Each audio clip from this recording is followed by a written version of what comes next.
할렐루야. 주님 감사합니다. 우리를 위해서 죽으시고 다시 살아나신 우리 주 예수 그리스도를 이 시간에 찬양합니다. 오늘도 주님의 몸된 우리 교회는 마음을 겸손하게 하고 주님 앞에 나왔습니다. 주님, 오늘도 주 앞에서 높아진 우리 삶의 모든 것들을 주님의 거룩하신 이름 앞에 다 무너지기를 원합니다. 우리의 자랑, 우리의 업적, 우리의 수고까지도 주님 앞에 다 내려놓기를 원합니다. 온 우주의 주관자이신 주님의 뜻이 오늘 저희들 각자의 삶에, 또 저희들 가정에, 그리고 우리 교회에 온전히 이루어지기를 원하고 기도합니다. 주님, 주께서 만져주심을 바라고 예배드리는 우리 성도님들 한 분 한 분을 주님께서 돌아봐 주시고, 각 가정에서 또한 영상으로 예배 참여하는 모든 분들과도 함께 해주셔서 그들의 삶이 이 어려운 때에 모든 견딤과 오래 참음으로 승리할 수 있게 도와주세요. 주님께서 하나님 말씀으로 우리의 미련함을 벗겨주시고, 오늘 예배를 통해 말씀을 또한 또 찬양을 통해 신령한 지혜와 총명에 이르는 그 하나님의 뜻을 아는 것으로 채워주시기를 원하고 기도합니다. 주님, 오늘 우리 교회가 다시 한번 이 미국의 대통령 선거를 위해서 기도드립니다. 이 대통령 선거가 하나님의 뜻 가운데 공명정대하게 평화롭게 치러질 수 있도록 도와주세요. 주님, 양당 후보들이 서로를 자신보다 낮게 여길 수 있는 마음을, 그리스도의 마음을 주시기를 원합니다. 둘로 완전히 갈라진 국민들의 마음을 주님께서 하나로 묶어 주셔서 이 나라의 정의가 무너지지 않도록 하나님의 특별한 간섭하심이 있으시기를 기도합니다. 오늘도 주께서 우리 삶과 우리의 영성을 주님 말씀으로 더 깊은 곳으로 이끌어 주시기를 원하고 기도합니다. 주의 말씀이 우리의 발의 등불이요 우리의 길의 비침을 다시 한번 고백합니다. 성령님께 감사드리고 예수님 이름으로 기도합니다. 아멘. 하나님 말씀 같이 봉독하겠습니다. 요엘서입니다. 요엘 2장 12절부터 17절까지 말씀을 같이 봉독하겠습니다. 12절입니다.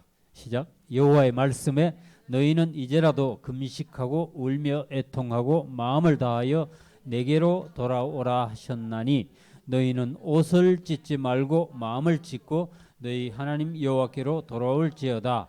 그는 은혜로우시며 자비로우시며 노하기를 더디하시며 인애가 크시사 뜻을 돌이켜 재앙을 내리지 아니하시나니 주께서 혹시 마음과 뜻을 돌이키시고 그 뒤에 복을 내리사 너희 하나님 여호와께 소제와 전제를 드리게 하지 아니하실는지 누가 알겠느냐. 너희는 시온에서 나팔을 불어 거룩한 금식일을 정하고 성회를 소집하라.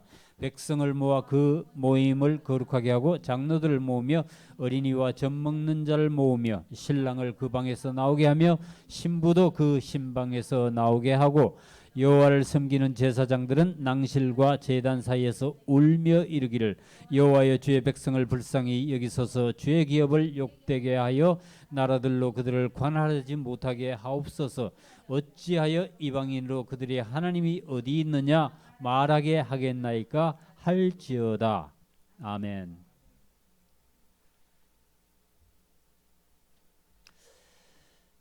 올해는 이제 거의 다 이제 지나가고 있는데 제가 기억하기로는 제가 살아온 날을 돌아볼 때 이 지구상에 유난히도 이 재난과 재앙이 많은 한 해였습니다.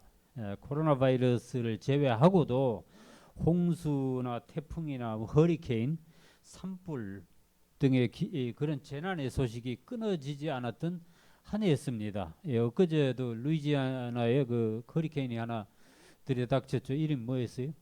델타인가? 예. 또 브라질의 아마존 강이나 미국 서부 지역에는 아직도 그 대형 산불이 지금까지도 타오르고 있습니다. 예, 이런 재난이나 재앙이 겹쳐서 닥칠 때에 이 성경을 아는 저와 여러분들은 자연스럽게 이 세상의 종말을 생각하게 됩니다. 혹시 이런 현상이 종말이 가까워오는 그 징조가 아닐까, 이렇게 불안해하는 성도들이 많습니다. 사실 요즘처럼 이 인디아나 날씨처럼 이렇게 좋고 또 이런 엊그제도 제가 시내를 드라이브 하면서 단풍이 얼마나 아름다운지요. 예. 이 아름다운 도시의 단풍을 즐기면서 이렇게 다니다 보면은 어느 날인가는 이 세상에 종말이 닥치겠다 이런 걸 상상하기가 쉽지 않습니다. 예. 그래서 오늘날 우리한테 필요한 것이 영적인 통찰력이 눈에 보이는 세상 이면에는 뒷면에는 하나님의 그 종말 시계가 어김없이 돌아가고 있다는 사실을 저와 여러분들이 잊지 말아야 할 것 같아요. 예. 근데 지난주에 그 노벨 평화상이 결정이 됐죠. UN 식량 계획, 세계 식량 계획이라는 단체, 구호 단체가 노벨 평화상을 받는 걸로 결정이 되었다는 뉴스가 있었습니다. 참 잘된 결정이었다는 느낌이 들어요. 뭐 김대중이 같은 사람이 돈 써가지고 이렇게 어거지로 받는 것하고는 격이 좀 다르죠, 그죠? 예. 올해는 그 지구상의 온갖 재난에다가 이 코로나 바이러스 때문에 특별히 이 기아 문제가 아주 심각했어요. 우리가 잘 모르는 부분인데 노벨 평화상 수상자로 결정된 이 WFP 이렇게 결정한 그 노르웨이 노벨위원회가 이런 코멘트를 달았더라고요. 이 코로나 백신 확보 전에 최고의 백신은 식량이다. 예. 예, 그 뭐 코로나 걸려서 뭐 죽기 전에 사람들이 다 굶어 죽는다는 거예요. 예. 이 단체는 주로 그동안 세계 그 분쟁 지역, 시리아나 뭐 이런 터키, 그또 이라크 같은 분쟁 지역에 그 기아를 막는 활동을 펼쳐왔는데, 근데 먹을 것이 지천으로 남아도는 오늘날에도요, 기아로 굶주림에 시달리는 인구가 1억 3,500만 명에 이른다고 그래요. 엄청난 숫자죠. 예. 근데 그들에게 이 식량이 부족하게 만드는 이유 중에 하나가 뭐냐? 그 이유는 물론 그 전쟁이나 뭐 이런 기후 변화나 이런 것도 참 그 영향을 많이 미치는데 그 중요한 이유 중에 하나가 바로 메뚜기 떼들이라고 합니다. 예. 이 메뚜기 떼들. 이 주로 이 기아 상태에 있는 국가들이 몰려 있는 그 동아프리카 지역에는 이 메뚜기 떼들이 몰려와서 농작물을 아예 싹쓸이를 해버린다는 거예요. 예. 안 그래도 그 물이 부족해가지고 농작물이 신통찮은데 와서 다 먹어버린다는 거예요. 지난해에도 이게 그 올라왔던 사진인데 지난해에도 동부 아프리카의 온 하늘이 그냥 메뚜기 떼로 덮였는데 케냐는 한 70년 만에 가장 큰 피해를 봤다고 그러고 소말리아나 에티오피아도 한 25년 만에 기록적인 메뚜기 떼 피해를 입었다고 그럽니다. 저는 어려서 그 메뚜기들을 많이 잡으면서 놀았거든요, 논에서. 그리고 또 가끔 또 이 멸치가 부족할 때는 메뚜기를 잡아가지고 볶아서 반찬을 만들어 먹게 되는데 맛있어요. 조그만한 게. 근데 그래서 이 메뚜기가 어떻게 재앙이 될 수 있을까 이런 상상이 잘 안 돼요, 사실은. 근데 여기 나오는 메뚜기는요, 그런 귀여운 곤충이 아니고 크기도 엄청 크고 이만해요. 사람 이 손가락 크기만 큰 손가락만한 크기고, 그리고 숫자도 그냥 수억 마리씩 떼를 지어서 움직이기 때문에 그냥 한번 지나가고 나면은 그냥 뭐 풀이든지 농작물이든지 뭐 푸른 것이라고는 나만 아는 것이 없다고 그럽니다. 심지어 그 어떤 때는 그 나무 껍데기까지 다 갉아 먹어가지고 말갛게. 자, 그런데 오늘 읽은 우리 요엘서의 시작이 메뚜기 떼의 재앙으로 시작하고 있습니다. 1장 4절을 보시면은 뭐라 그랬냐면은 이것도 메뚜기예요. 자, 팥중이가 남긴 것을 메뚜기가 먹고 메뚜기가 남긴 것을 너치가 먹고 너치가 남긴 것을 황충이 먹었도다 그랬어요. 여기 뭐 팥중이고 메뚜기고 너치고 황충이 이거는 전부 그 메뚜기의 다른 이름들입니다. 그 성장 과정에서 나온 이름들이고 또 이 때로 몰려 있을 때 뭐 이렇게 또 이름이 다른가 봐요. 근데 역사적으로 알려지지는 않았지만은 언제인지 메뚜기 떼들이 4번이나 이렇게 거듭 몰려와서 팔레스타인의 그 농작물을 완전히 초토화 시켰다는 없었던 것 같아요. 예, 그런데 이 메뚜기 재앙은 장차 닥칠 그 이스라엘 그 유다의 국가적인 그 재앙의 암시였습니다. 1장에 이 메뚜기 재앙이요. 2장에 가면은 실제적으로 그 적군이 올라와서 예루살렘 성을 기어오르고 막 그냥 이 집들을 공격하는 그런 모습들이 나옵니다. 예.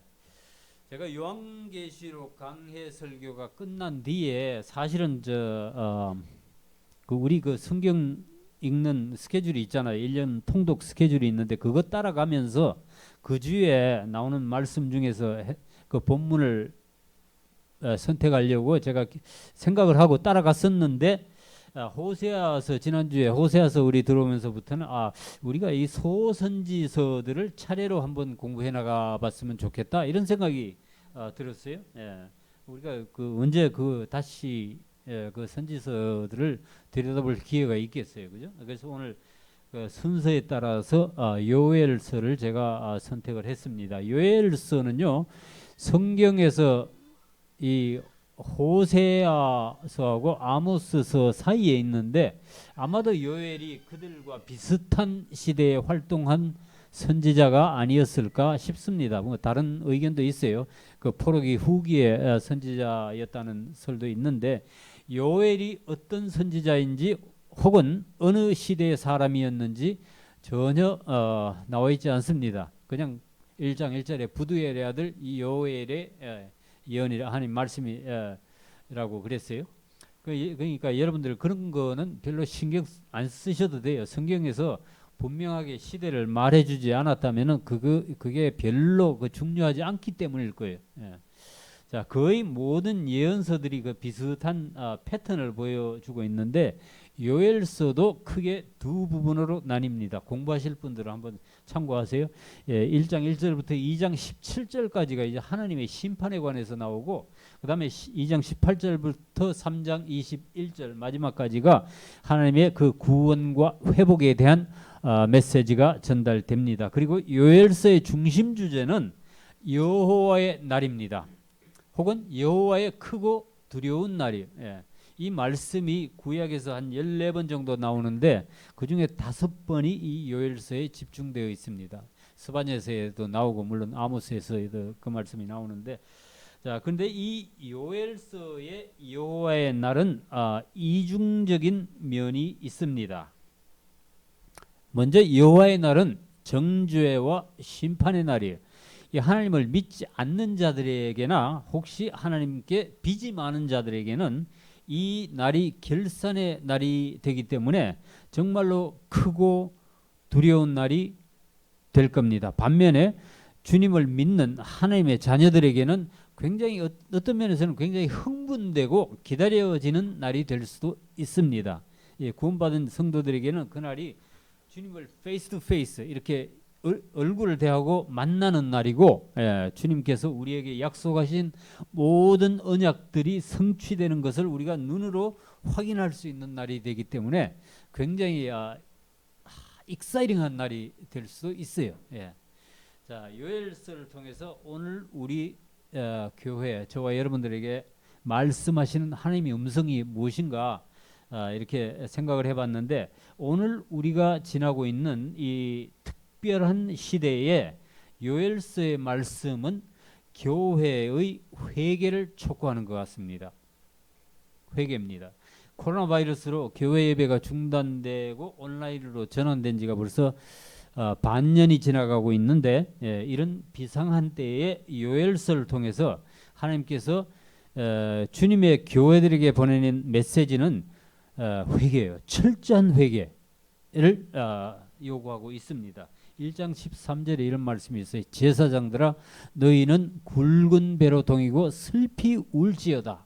제단에 울으라고 명령을 하는 거예요. 아니 뭐 때리면 울 텐데 울으라고 명령을 하는 거예요. 예. 제단에 수종 드는 자들아 너희는 울지어다. 울라는 거예요. 예. 다 내 하나님께 수종 드는 자들아 너희는 와서 굵은 배 옷을 입고 밤이 새도록 누울지어다. 이는 소제와 전제를 너희 하나님의 성전에 드리지 못함이로다. 아마 이거는 아까 그 메뚜기 떼들이 올라와 가지고 다 먹어버렸기 때문에 하나님께 드릴 소제와 전제도 드릴 게 없었던 모양이에요. 그래서 울으라는 거예요. 그다음에 2장 5절에도 이런 말씀이에요. 취하는 자들아 너희는 깨어서 울지어다. 포도주를 마시는 자들아 너희는 울지어다. 이는 단 포도주가 너희 입에서 끊어졌음이니. 남은 게 없었다는 얘기겠죠. 그 요엘서를 읽어보면은 너희는 슬퍼하고 울어라는 말씀이 거듭해서 나옵니다. 영어로 제가 이렇게 모아봤더니 lament, weep, howl, cry out 이런 말이 되어 있는데 howl이는 여기서 이거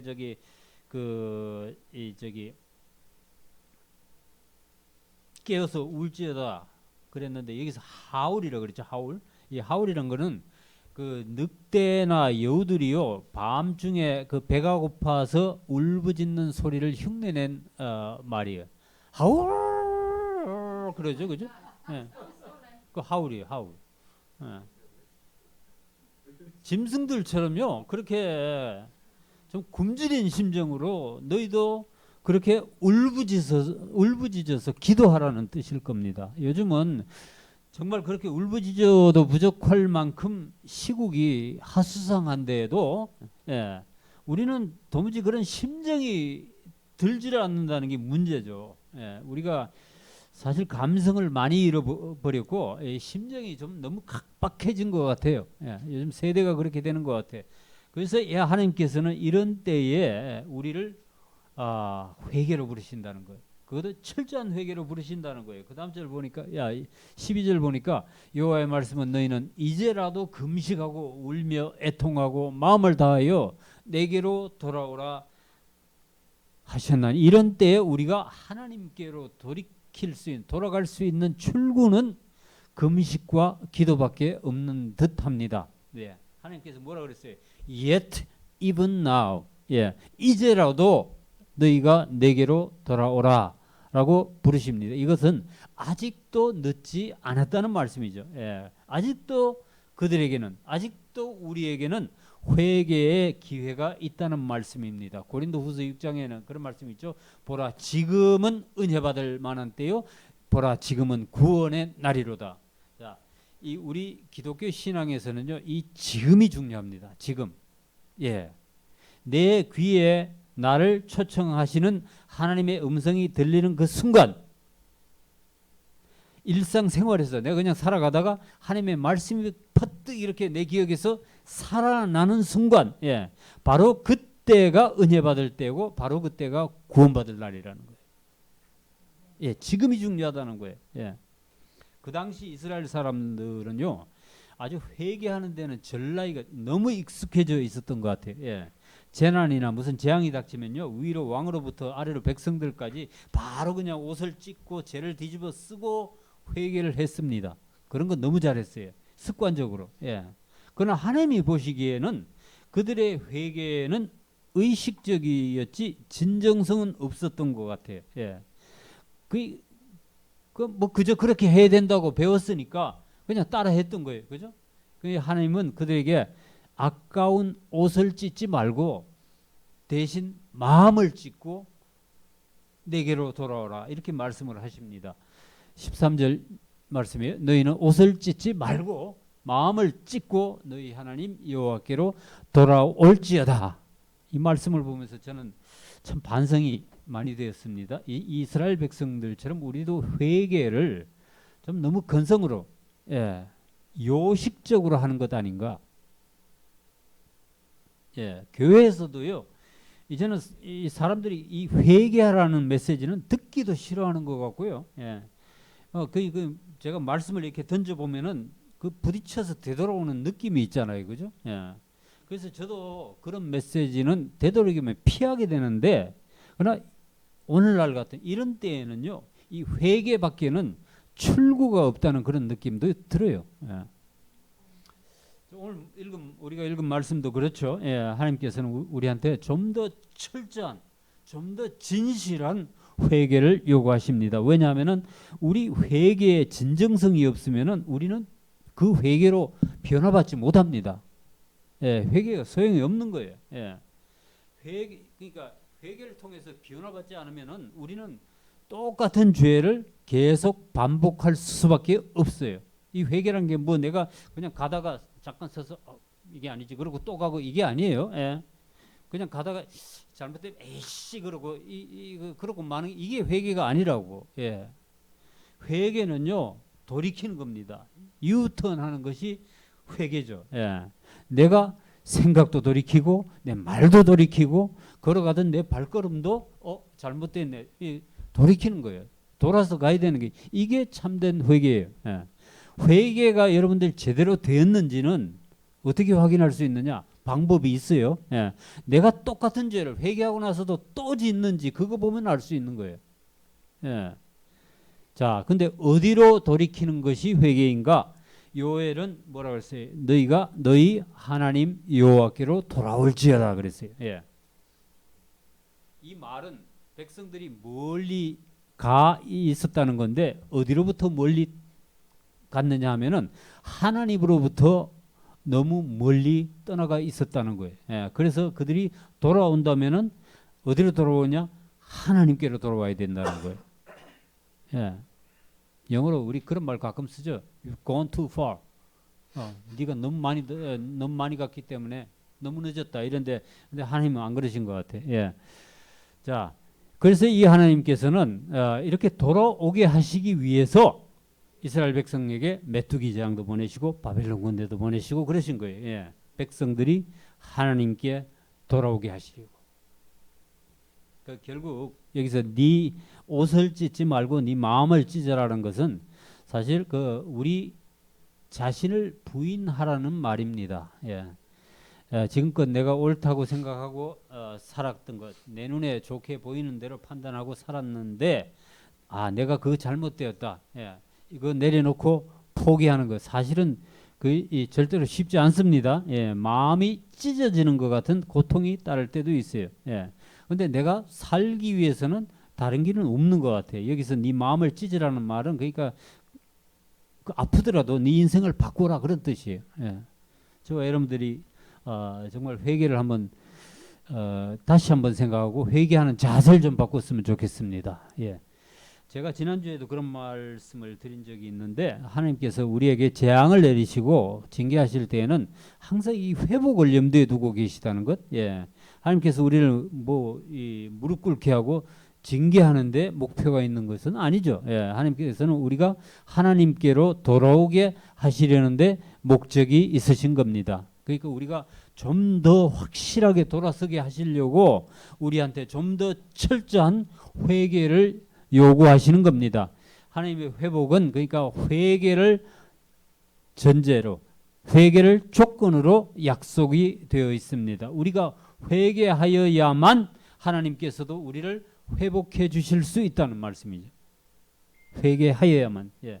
그러니까 하나님께서 우리가 회개할 때 우리를 복 주시고 우리를 회복시켜 준다는 것 여러분들 믿으시기 바랍니다. 자, 이렇게 우리가 하나님께로 돌아갈 때 비로소 우리는 하나님을 이 무서운 심판주가 아닌 그 자애로운 아버지로서 만나게 됩니다. 우리 하나님 아버지가 어떤 분이에요? 여기 한번 다시 같이 한번 읽어볼까요? 예, 그는 은혜로우시며 자비로우시며 노하기를 더디하시며 인애가 크시사 뜻을 돌이켜 재앙을 내리지 아니하시나니. 이 얼마나 아름다운 약속이에요. 예. 그렇게 하나님께로 돌아오는 사람들에게 하나님께서는 더욱 놀라운 약속의 말씀을 주십니다. 그 다음 절에 보시면 하나님께서는 그분의 영을 부어주시겠다. 그냥 나눠주는 것도 아니고 그냥 부어주시겠다고 약속을 하세요. 이 말씀 우리가 너무 잘 아는 말씀이죠. 28절 말씀. 그 후에 내가 내 영을 만민에게 부어주리니 너희 자녀들이 장래일을 말할 것이며 너희 늙은이들은 꿈을 꾸며 너희 젊은이는 이상을 볼 것이며. 자, 여기에 그 후에라고 말씀하신 시점이 언제인가? 먼저 이 일은 우리가 잘 아는 바와 같이 초대교회 탄생 때에 이루어졌습니다. 사도행전에서 베드로 사도가 이 요엘서의 말씀을 그대로 인용합니다. 그러면서 그는 이 예언이 이루어졌다, 성취되었다고 선언합니다. 그래서 이 요엘서의 그 후는 첫째는 초대교회 성령 강림 사건을 두고 말씀한 것이 분명합니다. 이 구약 시대에 그렇다고 뭐 성령께서 오시지 않았다는 말씀은 아니에요. 성령이 역사하시면 창세기 1장 2절부터 나타납니다. 하나님이 신이 수면 위에 운행하시니라 그랬죠. 이 성령께서 태초에 그 창조 하나님의 창조 사역에 아주 적극적으로 개입하셨다는 걸 보여주는 거예요. 그 후에도 많은 선지자들이나 왕들이나 사사들이나 하나님의 사람들이 성령이 함께 하심으로 능력을 입었고 그리고 어떤 때는 예언을 하기도 했습니다. 그러나 그때는 특별히 이 택하심을 입은 일부 사람들에게만 하나님의 사람들에게만 성령이 임하셨습니다. 그 성령 오순절 성령 강림 때처럼 영어로 뭐래요? Massive anointing.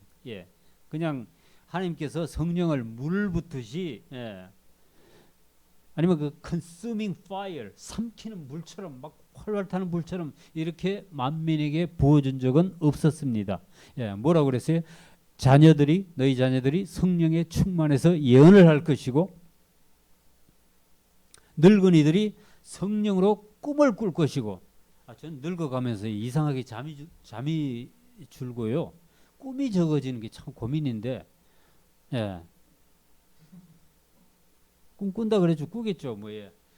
또 젊은이들이 환상 즉 비전을 볼 것이라고 그럽니다. 이 비전은 시공간을 그 차원을 넘어 볼 수 있는 눈이죠. 젊은 사람들한테 그게 열린다는 거예요.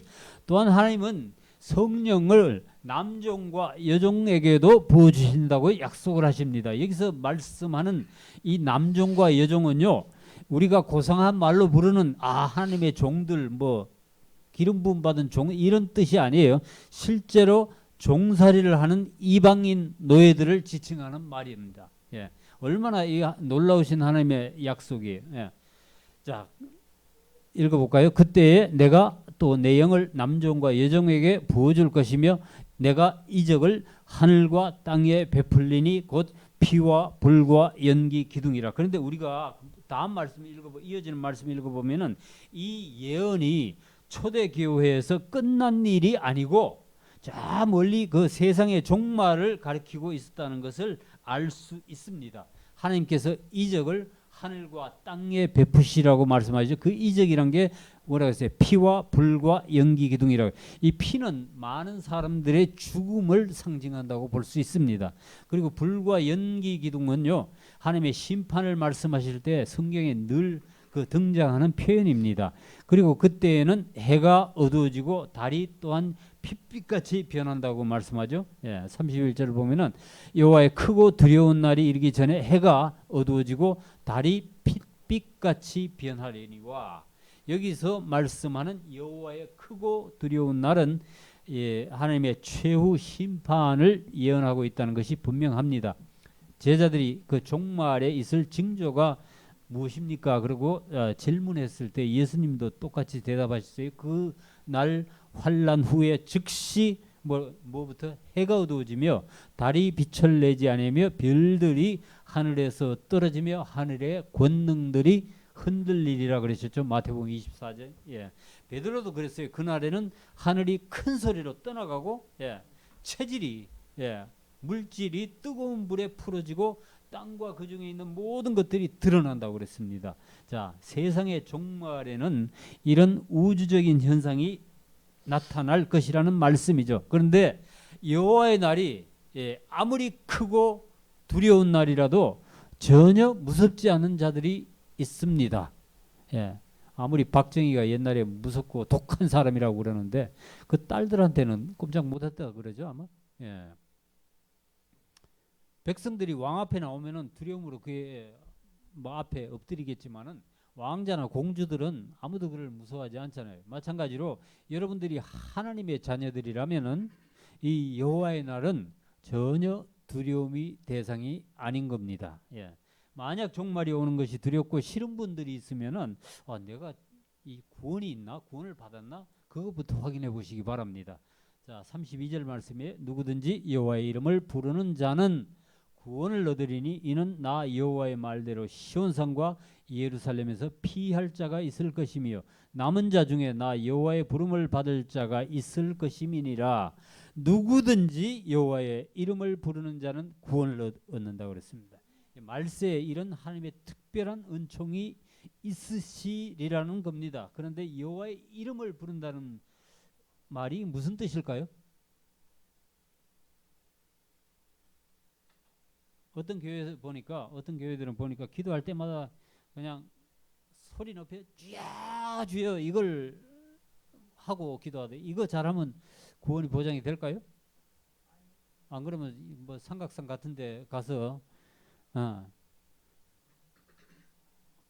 주여 주여 그러고 외쳐야 되나? 예. 저하고 한참 그 같이 있어 본 제 며느리 중에 하나가 언제나 한 번은 나한테 우리 식구들 모아놓고 퀴즈를 하나 내더라고요. 시아버지인 제 입에서 가장 많이 나오는 말이 무엇이냐라는 거였어요. 근데 정작 저도 그게 무슨 말, 내가 무슨 말을 많이 하지 그러고 대답을 못 하고 있었는데 그게 바로 주여라는 단어였다고 그래요. 그러더라고요. 그래서 말끝마다 제가 그 주여 주여 한다고 그러는데 그러면 저는 구원을 얻었다고 말할 수 있겠습니까? 그건 아니죠.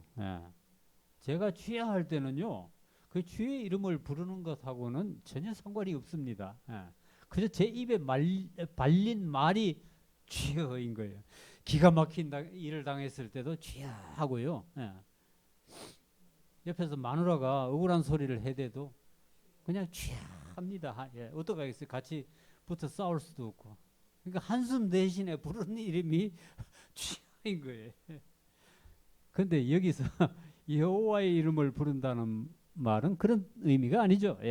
성경에서 여러분들 여호와의 이름을 불렀다라는 말이 처음 등장한 곳이 어디냐? 창세기 4장입니다. 창세기 4장 마지막 절에 보면은 자, 아담과 하와의 셋째 아들 이름이 뭐예요? 셋째 아들이니까 셋이에요. 셋인데 셋이 아들을 낳았을 때 비로소 사람들이 여호와의 이름을 불렀더라라고 했어요. 그 한참 후에 읽어보면은 아브라함이 하나님의 부르심으로 가나안 땅에 들어갔을 때에 그가 남방으로 옮겨가며 여호와의 이름을 불렀다라고 했죠. 이삭도 그랬습니다. 그들은 새로운 장소에 가는 곳마다 하나님께 단을 쌓고 제사를 드렸던 거예요. 그러니까 여호와의 이름을 불렀다라는 것은 그들이 예배했다는 뜻입니다. 근데 오늘 읽은 말씀에는 누구든지 여호와의 이름을 부르는 자는 구원을 얻으리니 그랬어요. 이 말씀은 구원의 주님이신 예수님이 이 땅에 오심으로 완전히 성취되었습니다. 정말로 그의 이름을 부르는 자들에게는 차별이 없어졌습니다. 사마리아의 여인도 구원받고, 그죠? 세리들도 구원받고, 장녀들도 구원받고, 또 저와 여러분들 같은 이방인도 구원받았고, 심지어 강도도 십자가에서 숨이 넘어가기 직전에 구원을 받았습니다. 하나님을 믿고 그분을 예배하는 자에게는 누구에게나 차별 없이 구원에 왔다는 거예요. 이렇게 구원에 있는 자들은 사실 하나님을 예배하지 않을 수가 없는 거죠. 그러니까 오늘같이 재앙이 있을 때 우리가 불러야 할 이름이 바로 여호와의 이름 예수인 거예요. 예수 이름을 불러야 돼. 그러나 이 여호와의 이름을 부른다는 것이 꼭 교회에서만 이루어지는 것 아닙니다. 여러분들의 일상 속에서 지속적으로 그냥 주의 이름을 부르시기 바랍니다. 주님 도와주세요. 주님 나 좀 치료해 주세요. 아파요. 용서해 주세요. 주님 내가 누구를 좀 사랑하게 해주세요. 계속 부르세요. 사도 바울이 그랬죠. 믿지 않은 일을 어찌 부르리요. 부를 때 믿음이 들어간다는 거예요. 여러분들이 주님의 이름을 부를 때 반드시 거기에 믿음을 실어서 부르시기 바랍니다. 저처럼 건성으로 주여 주여 하지 마시고요. 여러분들의 믿음으로 주의 이름을 부르시기 바랍니다. 그러면 주님께서는 여러분의 기도와 간청을 절대로 외면하지 않으실 거예요. 어제 그 북한의 그 김정은이 연설을 했는데요. 그거 하나 들어보니까 꼭 지가 그 예수님처럼 하나님이 된 듯한 그런 말을 하더라고요. 제가 적어놨는데 읽어드릴게요. 우리 인민의 하늘 같은 믿음을 지키는 일에 자기가 말 지킨다는 얘기죠. 설사 몸이 찢기고 부서진다 해도 그 믿음만은 목숨까지 바쳐서라도 무조건 지킬 것이고 그 믿음에 끝까지 충실할 것을 다시 한번 이 자리에서 엄숙하게 확언한다. 뭐 이러더라고요. 예. 자, 개딱지방도 못한 김정은이가 몸이 찢어지더라도 그 인민의 믿음을, 자기를 향한 인민의 믿음을 지킬 것이라고 약속을 합니다. 그런데 하물며 우리 하나님께서 그분이 택하신 자녀들의 믿음을 지켜주지 않겠습니까?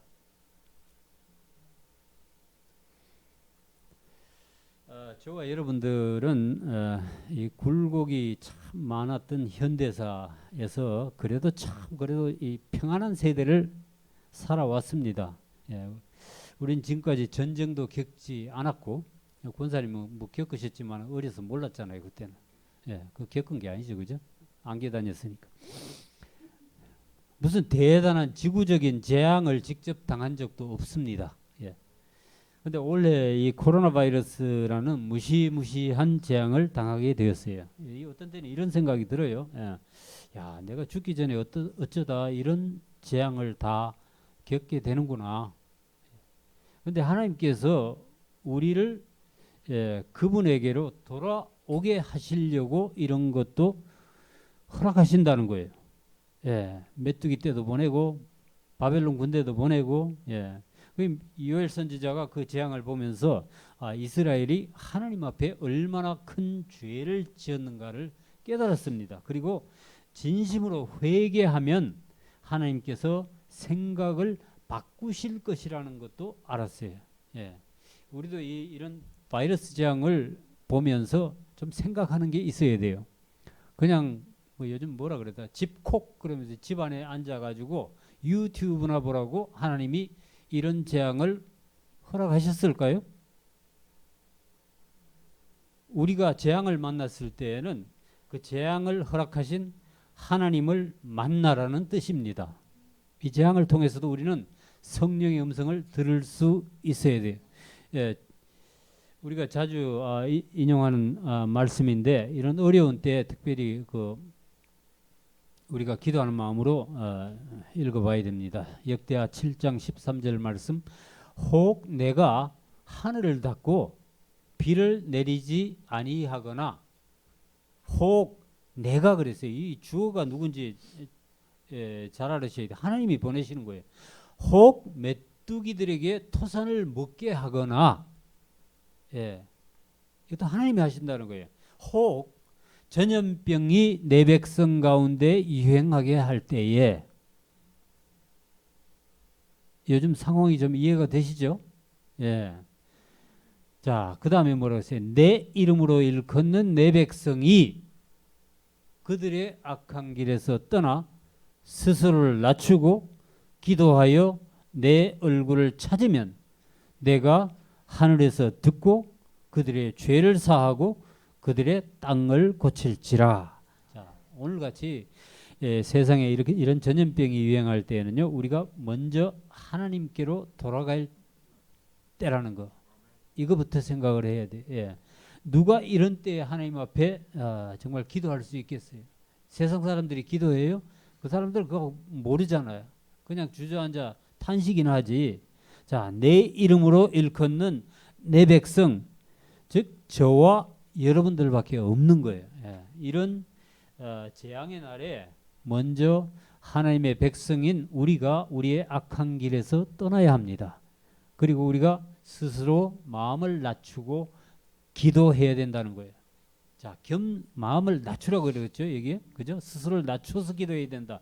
겸손하지 않는 기도는 하나님께서 대적하신다고 그랬습니다.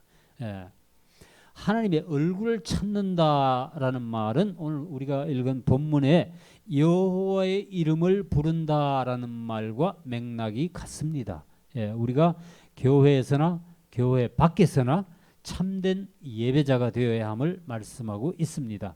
하나님의 자녀들이 세상을 위해서 이렇게 간절히 중보하면 하나님께서 우리의 기도를 들으시고 우리의 죄를 사하시고 그 다음에 우리가 사는 이 땅을 고쳐주시겠다고 말씀합니다. 이거는 이 하나님께서 요엘서에 그 말씀하신 그 약속하신 말씀과 일치합니다. 2장 18절 말씀 내가 안 올렸나요? 2장 18절 19절 말씀을 읽어보면 그때에 여호와께서 자기의 땅을 극진히 사랑하시어 그의 백성을 불쌍히 여기실 것이라. 여호와께서 그들에게 응답하여 이르시기를 내가 너희에게 곡식과 새 포도주와 기름을 주리니 너희가 이로 말미암아 흡족하리라. 내가 다시는 너희가 나라들 가운데서 욕을 당하지 않게 할 것이며. 자, 하나님의 백성이 진심으로 회개하고 기도하면 하나님께서 자기의 땅을 사랑하시겠다. 예. 또 그의 백성을 불쌍히 여기시겠다라고 말씀을 하십니다. 그러니까 코로나 바이러스 이 전염병도요. 그 키는 저와 여러분들 같은 주의 백성들이 쥐고 있는 거예요. 이런 느낌이 들었습니다. 예. 이 하나님의 백성이 복을 받아야 잘되고 복을 받아야 이 땅이 회복되고 그 소산이 풍족해진다는 것 오늘 믿고 함께 기도했으면 좋겠습니다. 같이 기도하겠습니다. 하나님 아버지, 우리는 이 코로나 바이러스 이런 대유행을 보면서도 주님께 간절히 기도하지 못했습니다. 그저 이거는 누구나 당할 수밖에 없는 어쩔 수 없는 일인 듯이 우리는 포기했습니다. 이 시간에 먼저 주님께서 우리의 불신앙을 용서해 주시기를 원하고 기도합니다. 주님, 우리에게는 주의 아름다우신 이름이 있습니다. 우리가 그 이름을 부르고 선포합니다. 우리가 예수 그리스도의 이름으로 코로나 바이러스를 저주하고 그 세력을 결박합니다.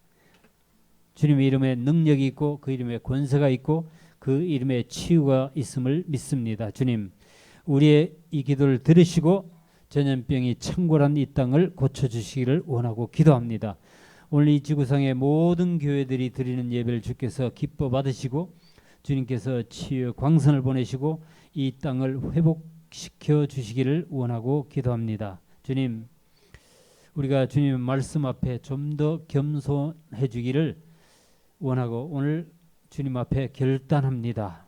주님, 우리를 도와주시고 주여, 우리가 이 땅을 위해서 신음하는 이 세상의 백성들을 위해서 우리가 무엇을 어떻게 구해야 되는지 주님 저들에게 보여주시고 이끌어 주시기를 원합니다. 감사드리고 예수님 이름으로 기도합니다. 할렐루야.